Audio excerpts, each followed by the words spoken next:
joining in on today's live stream. Be sure and hit the like button when you come into the live stream. By hitting that like button, the YouTube algorithm will pick up the video, spread it around for more people to join in, and the conversation is always so much better here when we have more people joining in. So, in today's video, we're going to be talking a bit about the Constitution and the failure of the constitutional republic. Hasn't existed for quite some time, and I would honestly say that since the introduction of the Federal Reserve Act well over 100 years ago, we haven't had a constitutional republic, because ultimately any president administration that is under a Federal Reserve system is behaving unconstitutionally to begin with, straight up. I don't care what they are doing or what policies they enact or whatever. If they are conducting themselves under a Federal Reserve system, a central bank, fiat central banking system, that is straight up unconstitutional. Here's my copy of the Constitution. How many of you ever seen one of these or read it? I keep a copy of this with me all the time. There's one sitting on my desk. Article 1, Section 10 of the United States Constitution. Let me look it up here. Where am I at? Section 9, Section 10. Here we go.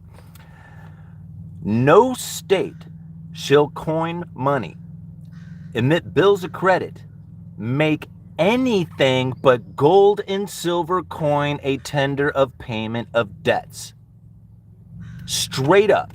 If you are not using gold and silver, you are using unconstitutional fiat currency under the illusion of a constitutional republic. The constitutional republic fails to exist if you have a central bank system in operation. Those two do not jive together. There is no such thing. These guys stated it very clearly. Do not issue out bills of credit. Gold and silver, the only legal tender and payment of debt. Right here in the Constitution, it was written. So anytime you have ever seen a president come out and say, we're going to make America great again, how are you going to do that, sir? Because see, these guys made America great. They left us just this side of anarchy, limiting the government in every possible manner from inflicting their damage and tyranny upon the people. There is no more constitutional republic. It doesn't exist. Maybe in our minds, maybe in the delusion, but certainly not within the governmental powers. All right? So when people tell me that I'm some sort of evil person or I'm some sort of the problem when it comes to understanding what's taking place out here within our government, within our banking system, within our individual lives, very few people understand what it is that confines the government. And since nobody knows what confines the government gets to do whatever they want, and they do. How many of you know the Bill of Rights? All right? I'm not trying to chew you out. I'm just asking at this point. I mean, you're telling me that I'm not picking the right leader. I don't pick leaders, right? I don't pick these guys. My leader, the one that I pick, gets handwritten in. It's my personal choice. I get to vote for whoever I want to, and I vote for the person I want. I don't vote for a lesser of two evils because I don't vote for evil. Period. I vote for the person I want. And so I think about that. When it comes to the Bill of Rights, the first 10 amendments to the Constitution, your personal freedoms, right? The ones that you have to protect. These government doesn't protect your freedoms, only you do. But you can't protect them if you don't know what they are. And there's no way you're going to vote for somebody who is going to help you in understanding or living a life of which that you have freedoms if you don't know what they are. You couldn't possibly vote for somebody who could do it because you don't know, right? Freedom of speech, the right to bear arms, the right not to have to quarter troops less than during a time of war, the Fourth Amendment, the one that you only have to really know verbatim, word for word, the rights of the people to be secure in the person's houses, papers, and effects from unreasonable searches and seizures shall not be violated. No warrant shall be issued without probable cause, right? Particularly describing the places to be searched and the persons and things to be seized. Can you spit this thing out verbatim like I can? How do you know if you have internalized your freedoms if you can't articulate them out there?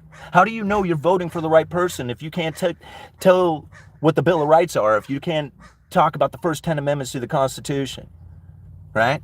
The rights of the accused in a criminal case, the rights of the accused in a civil case, the right to be free from cruel and unusual punishments, lengthy sentences, right? How many people know that there is rights not specifically enumerated inside of the Constitution? How many people know that the laws that are not specifically dictated to the government are left up to the states and the local people?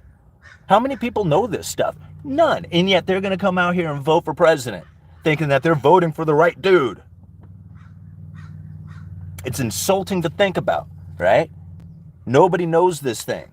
How many people carry it? How many people have ever read this? Very few. Very, very few people, right? And very few people could actually dictate and articulate the constitutional rights of the first 10 amendments like I just did, right? Very few people.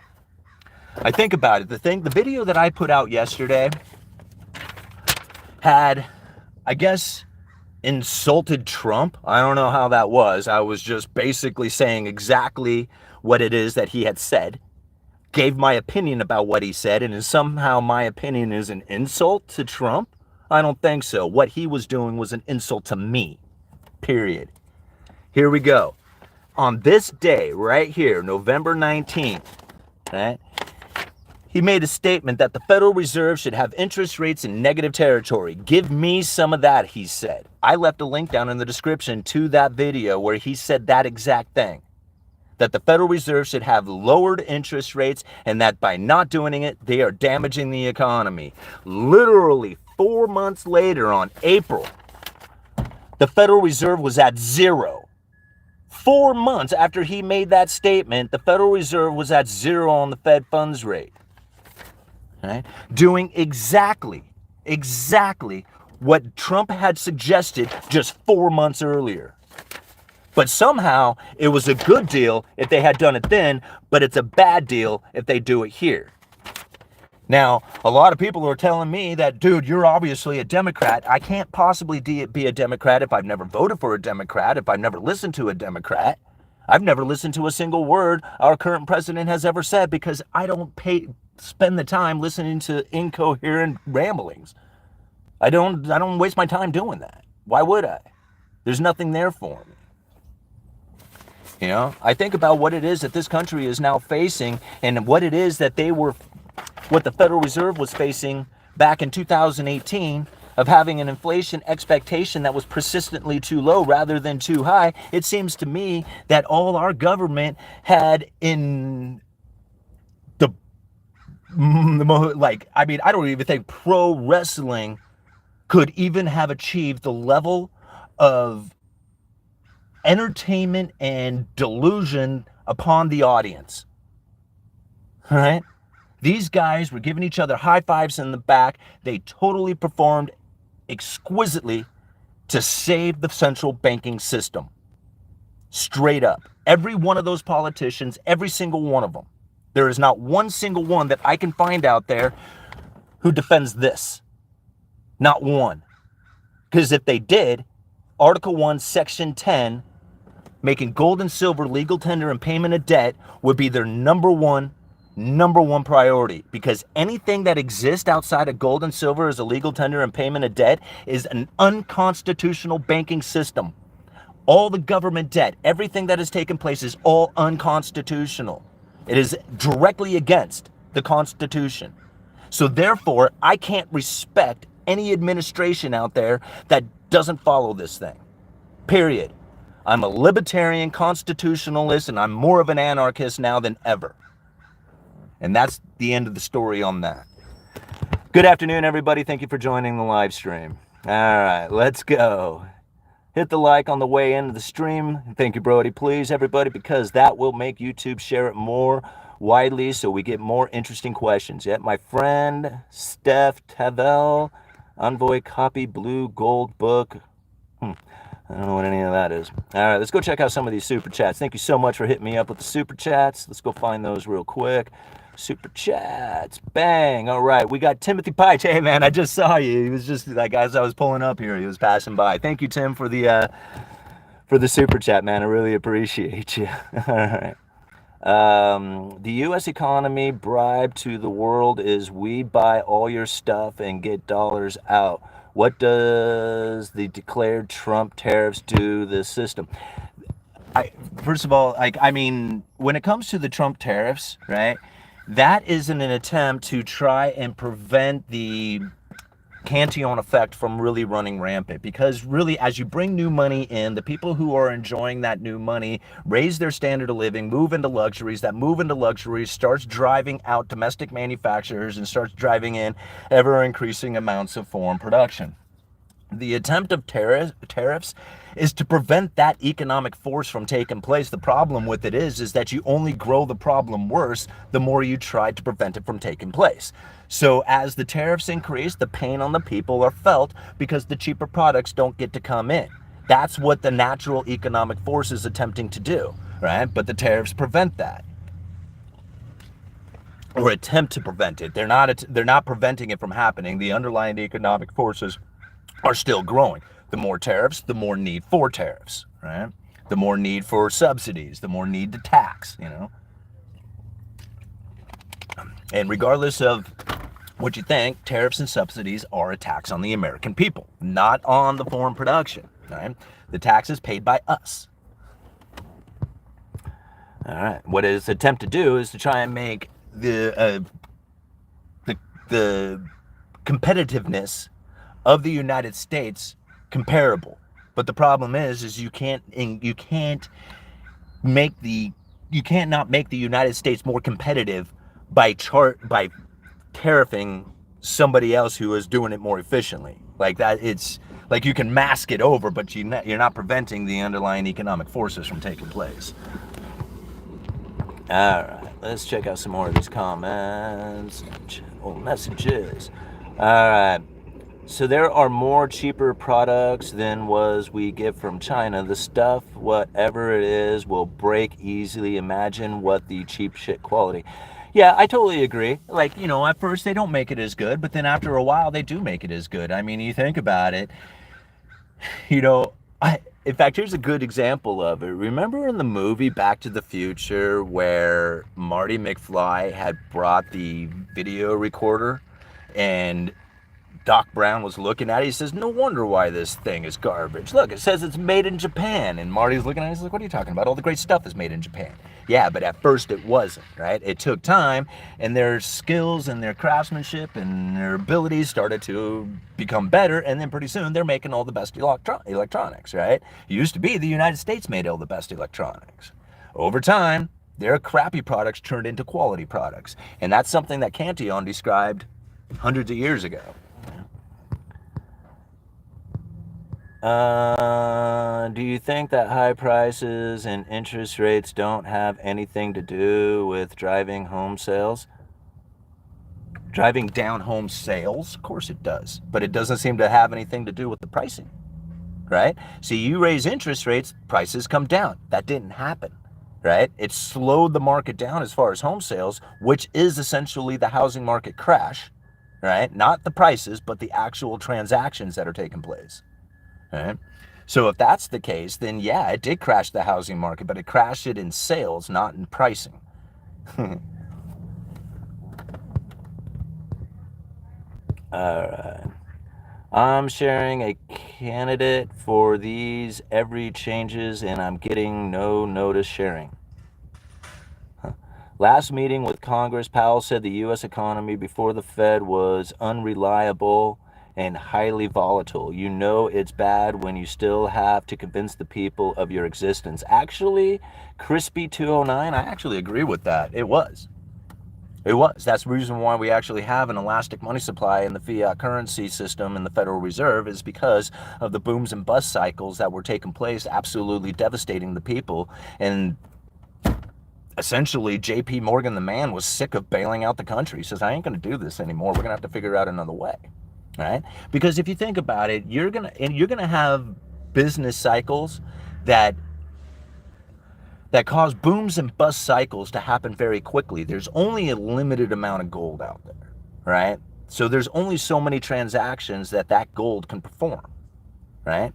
I mean, you have to think about it. Like if there's, if you have something set at a certain price and there's only so much gold out there, you're only going to be able to sell it so many times before the gold's gone, right? And then it has to be recirculated back out there. The moment that somebody decides that they're going to be industrious, producer, and saver, that's the problem, right? Because now you're hoarding the gold, which denies everybody else from being able to do transactions, which is the bust, right? Which means that the people who are hoarding the gold are they going to have to, out of no other choice of their own, to relinquish that gold back out there to the rest of the world, in which the cycle starts over again. So the booms and bust cycles will take place no matter what. I mean, whether it's a debt-based one or, a commodity-based currency like gold, you're still going to have a boom or bust cycle. One of them is debt-based, the other one is commodity-based. So once the commodity has been concentrated, then you have the bust, the redistribution of wealth. On the debt cycle, what happens is they grow the debt to the point that it's no longer sustainable. The debt collapses, right? Everybody who had used that debt to build wonderful, beautiful things out there then have to sell those things off or literally lose them to foreclosures or default. And then the rich go and harvest by taking their cash, because they're the only ones who actually have money, and pick up all that wonderful, beautiful things that everybody built with debt. They buy it for pennies on the dollar and then reestablish a new debt cycle again, and then issue out the debt, and then people go out there, get the credit, and start building beautiful things again. So you have a debt cycle or you have a business cycle. Which one do you want to deal with? Now, what's interesting about using a business cycle is that if you're well aware of it, if you know that it's going to happen, you can protect yourself, put yourself in a position during good times to deal with the bad times, because you know they're going to come. It's a business cycle. It has to. Concentration, redistribution. Concentration, redistribution. If you're in the concentration phase, get ready, because there's going to be a redistribution of it. And if you're well aware of it, you're fine. You can deal with it. But most people don't. They position themselves as, hey, this is going to last forever. There is no end to this cycle. And when it does, they're absolutely devastated by it. Over on the debt-based cycle, right, where all of a sudden everything is collapsing and nobody has a job, the government says, hey, fire up the printing presses, debt, everybody gets to go back to work, here you go, right? But then the separation between the rich and the poor takes place, and then people are all pissed off about the government, destroying their lives and everything. But it was just like, well, which one did you want, right? Do you want to be bailed out when bad times come from the government's effort, or do you want to suffer the consequences of business cycles? Which one is it? I'm cool with either one. Like, I personally am down for either one of those things because I understand them, right? I understand that what it is. I mean, whether or not I'll be able to survive through it, that's another story, but I understand what has taken place. I'm cool with it. I'm ready to go. Most people would have no clue. The moment that you have a business cycle turning down, they'd be flipping out at the government, begging them to do something. They'd be like, yo, unless we have a central banking system, there's nothing we can do, because we're limited by the amount of gold that we have. And that's it. But if we could fire up the printing presses, hey, back in the game again, right? So again, unconstitutional republic by firing up the printing presses. They should let the too big to fail. You rise and fall on your own merit. That's the American way, right? Not, oh man, if you let these guys fail, then it's going to be too devastating for all the people out there and they're going to lose their jobs. Sorry, but we're going to have to use your taxpayer money to bail out these big corporations. That is unconstitutional. You can't do that, yo.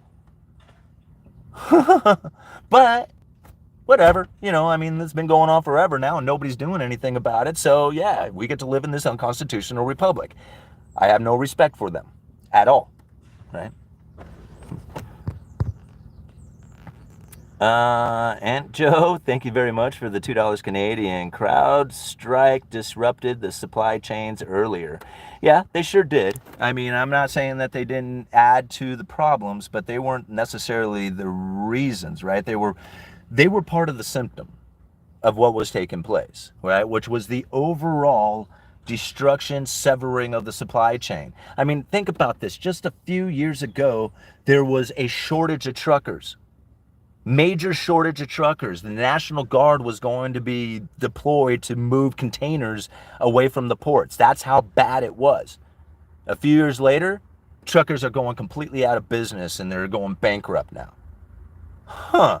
I wonder what's really going on here, right? I mean, sure, you can inflict all these government rules and say, boom, that was it right there. I have a different opinion. The government would never have been able to do that had it not been for the industriousness of the people first. A bunch of people can't come in and say, hey, we're going to govern people that aren't doing anything. That doesn't make any sense.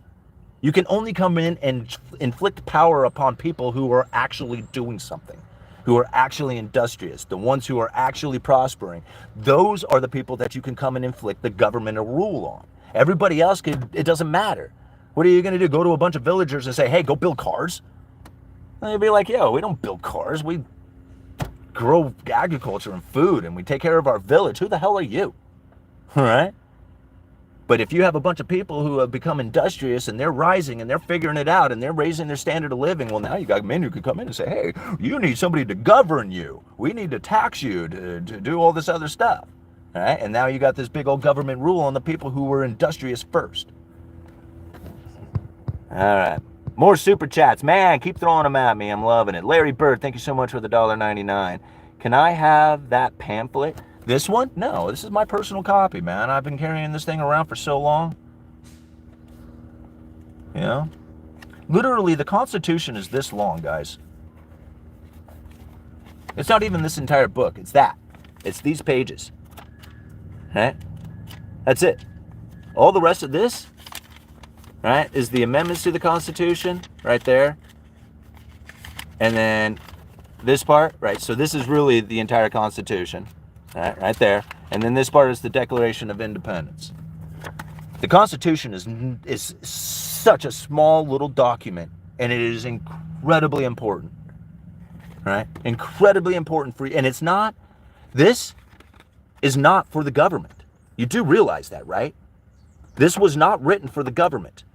This was written for you. This was the instructions that you were supposed to take and say, do not let the government step outside of this thing. Do not. We're going to give you the right to bear arms to protect this thing from happening, right?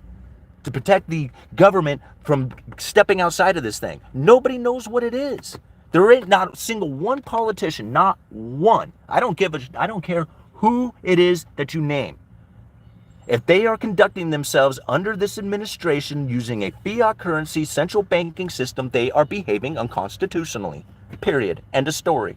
You don't have to question it anymore. Right? You can just know that's the fact.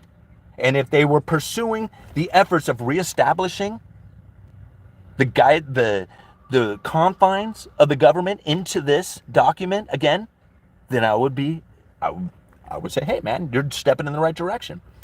But any president who says we should have negative interest rates is unconstitutional. Straight up, right? Straight up. Unconstitutional behavior. All right. My standard was rising under Trump, lost 10,000 in successive years to Brandon. Thanks, green economy and Bidenomics. Yeah, well, that's too bad you positioned yourself for that importance to happen. I don't credit Biden for it. But my life has done nothing but prosper every single year. Every single year for the last 8 years, almost 8 years now. Doesn't matter who is president, because it doesn't matter to me who's president. I don't make my economic decisions based on an administration. I make my economic decisions based on what it is that I understand about monetary policy, because that is more important and impactful to my personal life than anything else out there. And by making those decisions based on the monetary policy coming from the FOMC and the Federal Reserve, I have been able to prosper every single year. Never once, even during the inflation, during the Bidenomics, whatever the hell that is, I don't even know what that means. Like, that didn't impact me. Bidenomics didn't impact me whatsoever. Why? Because I don't understand what it is. And therefore, I didn't give it any meaning. And therefore, it didn't impact my life because it wasn't important to me. What was important to me was the decisions that were coming from the FOMC. And with that information, I was able to position myself that I could prosper every year. Everybody else who was like, oh, if Trump ain't here, I'm going to fail. Well, guess what? Subconsciously, you are going to position yourself to fail, to prove yourself right. You don't believe it? Look it up, man. It's psychology, right? You will create the outcome to make sure that you have proven yourself right. Biden is going to cause me to go broke. Subconsciously, you will make decisions that will force yourself into being broke to prove yourself right. If Trump was here, I would have been successful. Biden's here, now I'm a failure. You did it to yourself, bro. Trump didn't make you rich, right? Trump didn't make you successful. You were successful on your own. Your belief that Trump did it gave you the subconscious belief that, yeah, I can do it inside of this world. And then you were doing it. You shouldn't have had Trump being your guidance. He shouldn't have been the important thing to you, because the moment that that expectation has been removed, now you're a failure. Huh, that sucks. Well, maybe you shouldn't have put the expectation on a Trump administration. Maybe if you just put the expectation on yourself and screw the externals out there, you would still be prospering today. Okay? I don't give anybody any credit or blame for the decisions that I have made.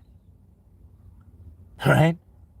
I mean, I'm not going to blame anybody for the years of being in debt and broke and drunk and making terrible decisions. It didn't matter what administration was conducting at that time.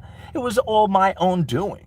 Every single minute, every single decision that I made, all of it, right? And to blame it on an external would not give me the ability to move out of that and into better life.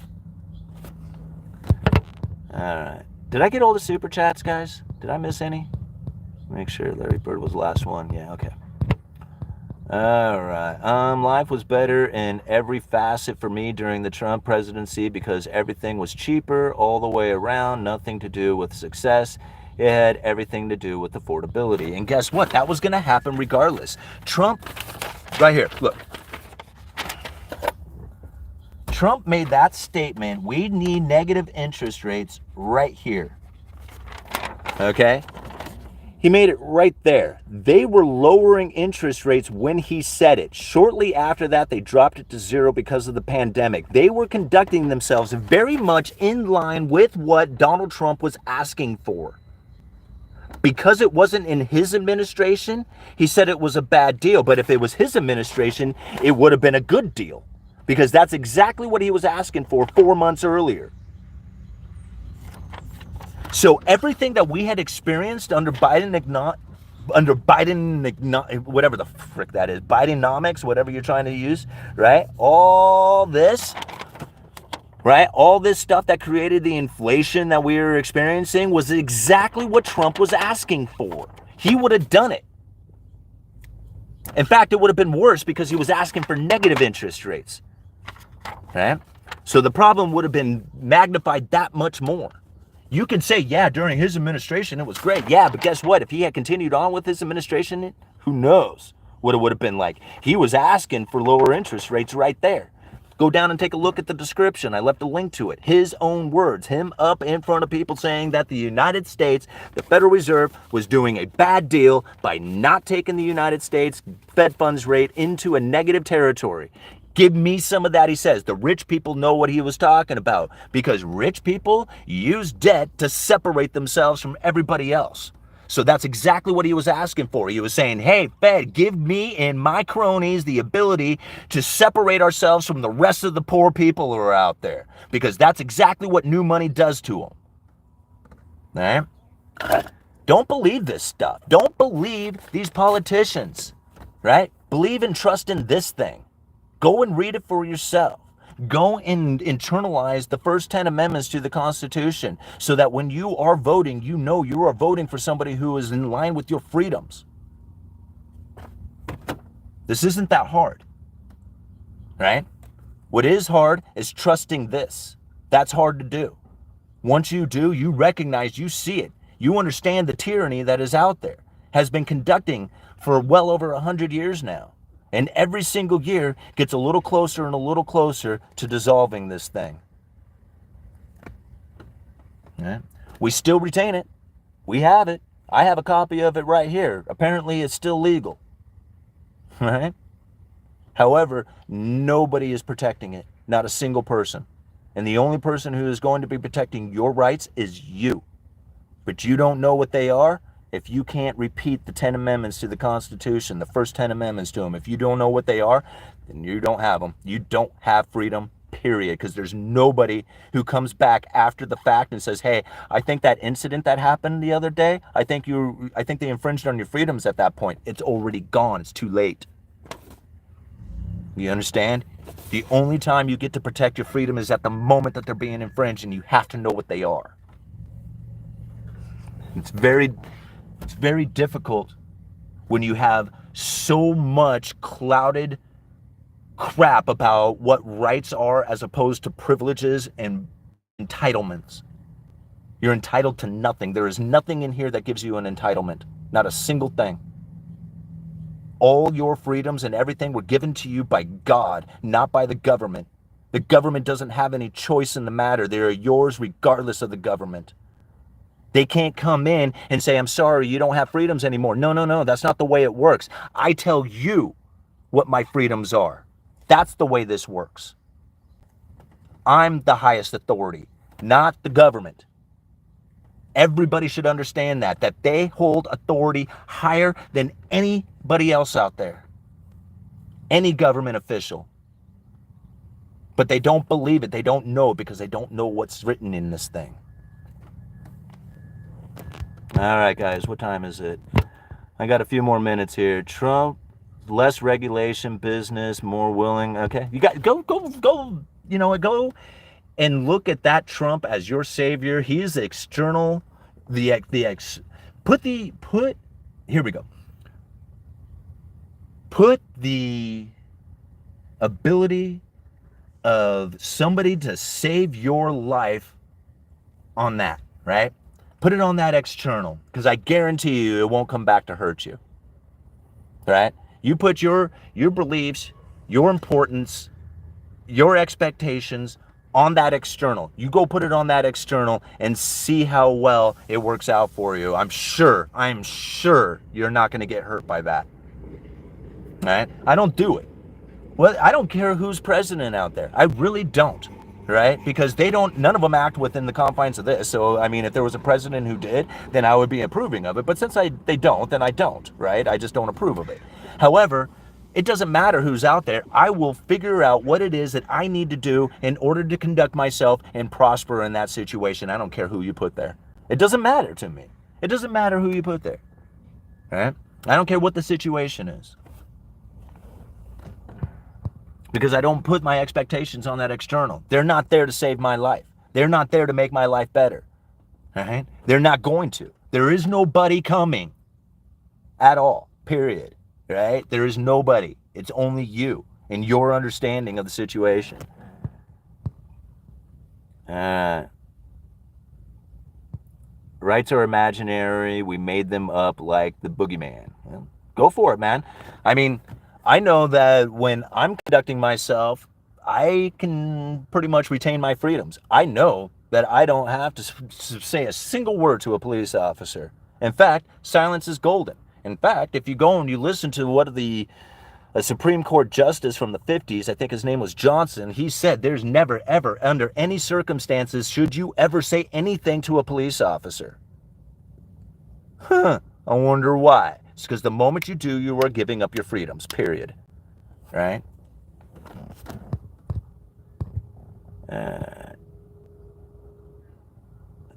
All right.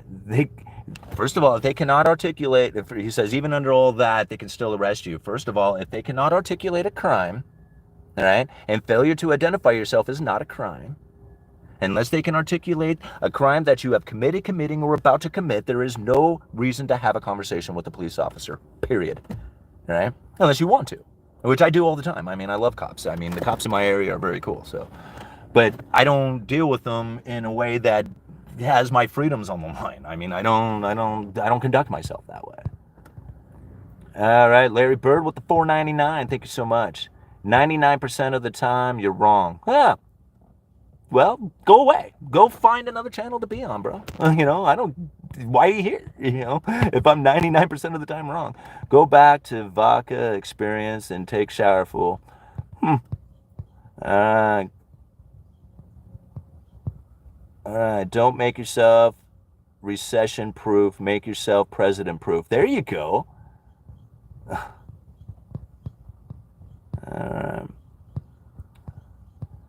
The constitutions are rules for government, not the people. That's right. But guess what? The government doesn't follow it because it's the people who are in charge of making sure the government stays within the confines of it.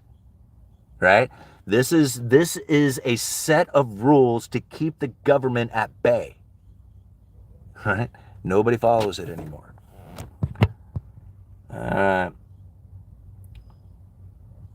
Your mortgage interest rate is 3% thanks to Trump. This, right, is when all those interest rates, those mortgage rates, were at the lowest level. That was the Biden administration. Okay?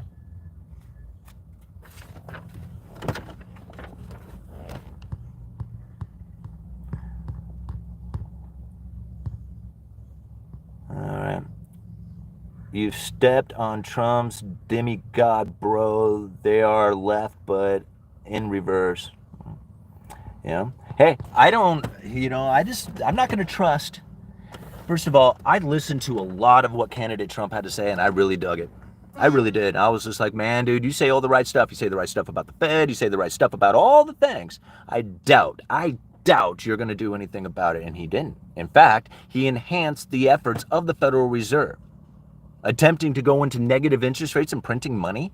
This is not the constitutional republic that I am looking for out of a president. That is exactly the opposite. All right? I mean, straight up, it's exactly the opposite of what was to be taking place.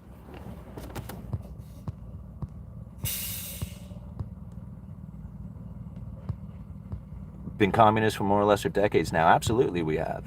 Yeah. Hit the like button. Yes, please do. Yeah.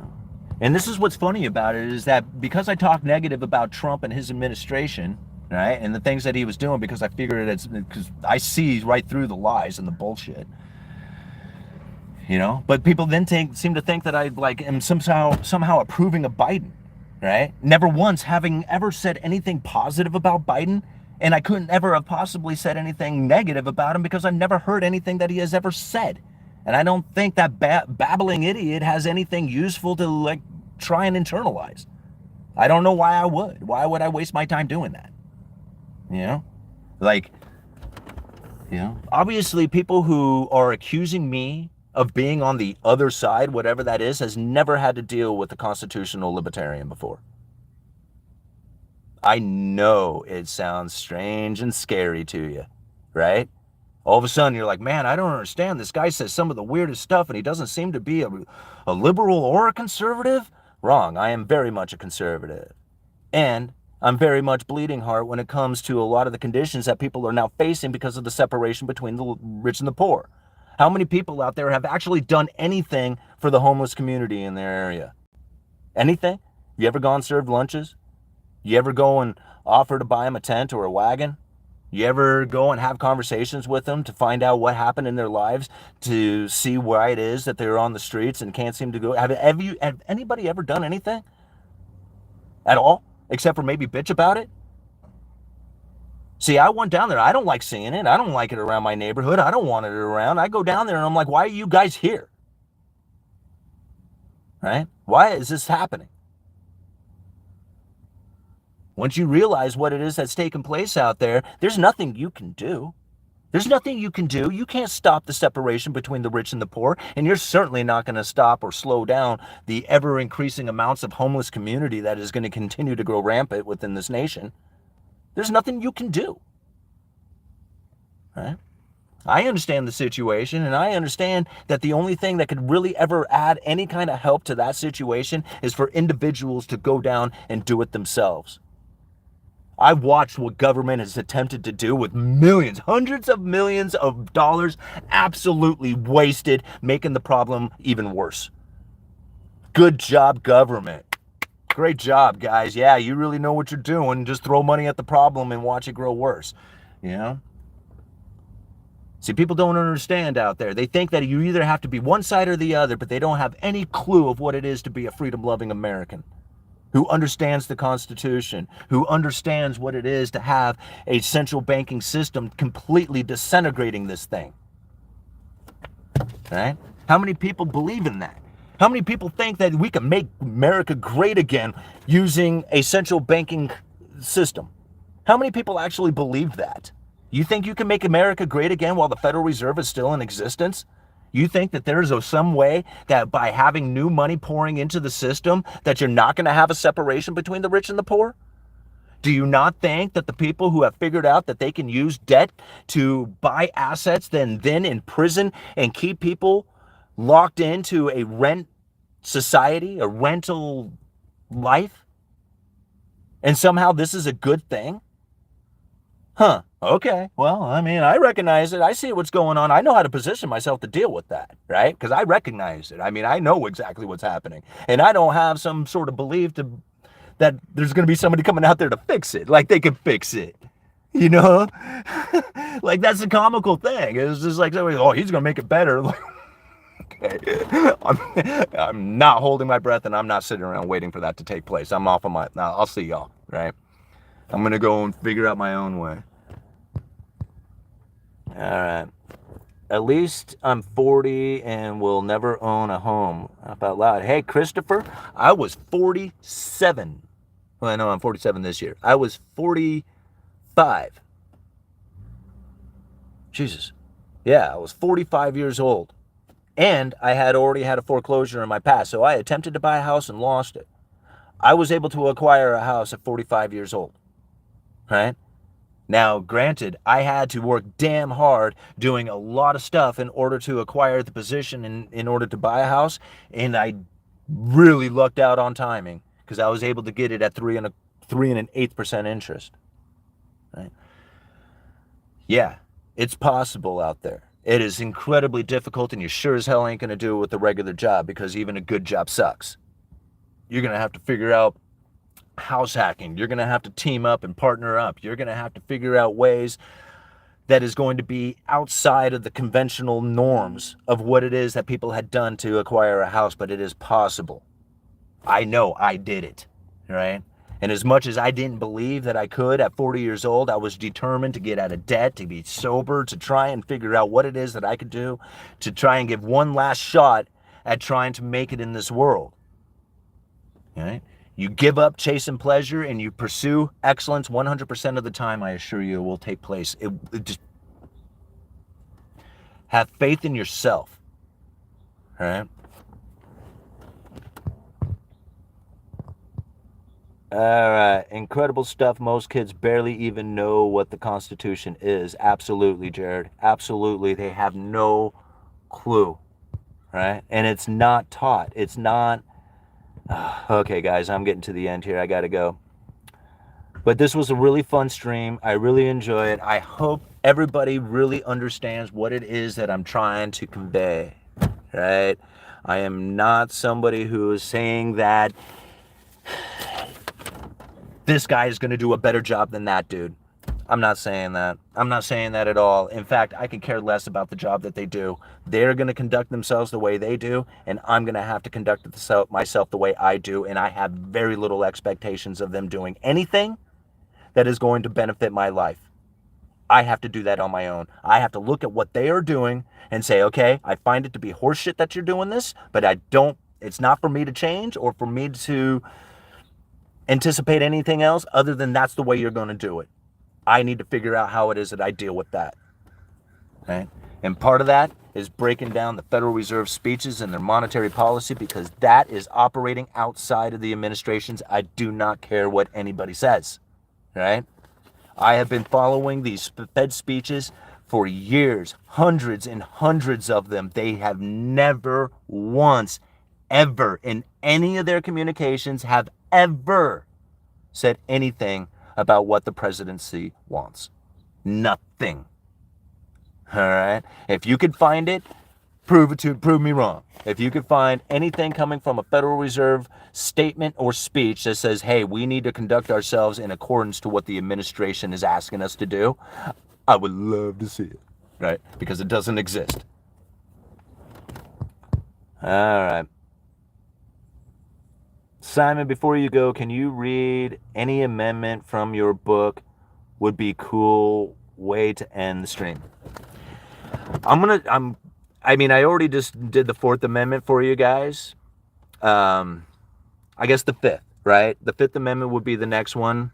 No person shall be held to answer for a capital or otherwise infamous crime. Keep your mouth shut. Silence is golden. Right? Unless on a presentment or indicate. Jeez, I'm sorry, guys. I'm studying through my words. Indictment. Sorry, sometimes when I go to start speaking, like I literally stumble over words and I don't know what it is. It's like, it's something in my head. Like I can see the word and I can hear it in my own mind, but I cannot say it, right? Okay. Presentiment of see, I can't do it. It's so crazy. And it's weird when I do that. So like a lot of times when that happens, I have to sit there and repeat the word. Okay. Indictment of the grand jury, except in the cases arising in the land or naval forces or in a militia. When in actual service in time of war or public danger, nor shall any person be subject for these same offenses to be twice put in jeopardy or of life or limb, nor shall be compelled in any circumstances or